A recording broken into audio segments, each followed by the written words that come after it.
Certificate জালিয়াতির ঘটনায় যে কোনো সময় গ্রেফতার হতে পারেন কারিগরি বোর্ডের সদ্য সাবেক চেয়ারম্যান আলী আকবর খান। তাকে নজরদারিতে রাখা হয়েছে বলে জানান ডিবির প্রধান হারুনুর রশিদ। তবে ডিবি কার্যালয়ে জিজ্ঞাসাবাদে নিজেকে নির্দোষ দাবি করে আলী আকবর বলেন বিনা দোষে তাঁর স্ত্রীকে কারাগারে পাঠানো হয়েছে।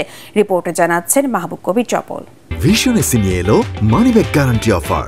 1 মাস ব্যবহার করে সন্তুষ্ট না হলে সম্পূর্ণ টাকা ফেরত। কথায় আছে, রক্ষক যখন ভক্ষকের আসনে তখন নিজেই সর্বনাশ ডেকে আনে। তেমনটাই ঘটেছে কারিগরি শিক্ষা বোর্ডের চেয়ারম্যান আলী আকবর খানের বেলায়। সনদ জালিয়াতির ঘটনায় ওএসডি হয়েছেন, গ্রেফতার হয়েছেন তার স্ত্রী, নিজে আটকা পড়েছেন ডিবির জালে। ডিবি কার্যালয়ে 5 ঘন্টা জিজ্ঞাসাবাদ শেষে বের হয়ে নিজেকে নির্দোষ দাবি করেন সদ্য সাবেক চেয়ারম্যান। তবে ওই ঘটনায় দায় এড়াতে পারেন না বলে স্বীকার করেন তিনি।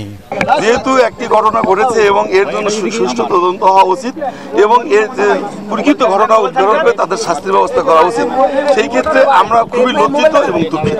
এটা মিথ্যা বানোয়াট ভিত্তিহীন, এটা তদন্ত চলছে। তদন্তকারী কর্মকর্তা আমার সম্পর্কে কিছু তথ্য খুঁজে বের করতে পারে, করবে। আমার বিশ্বাস যে বিনা অপরাধে খাটতেছে। এই অনিয়মের দায় মানে আপনাকে তো নিতেই হবে, আপনার যেই করুক এই দায় আপনার আছে কিনা? অবশ্যই, যেহেতু আমি বোর্ডের প্রধান সেই হিসেবে আমার দায় আমি এড়াতে পারি না। ডিবির জিজ্ঞাসাবাদে কারিগরি বোর্ডের সিস্টেম অ্যানালিস্ট শামসুজ্জামান প্রায় 5000 ভুয়া সনদ বিক্রির কথা স্বীকার করেছেন। এত বড় জালিয়াতির ঘটনা বোর্ডের চেয়ারম্যান কিংবা ঊর্ধ্বতনরা জানবেন না তা বিশ্বাস করছে না ডিবি। তাই নজরদারিতে রাখা হয়েছে তাদের।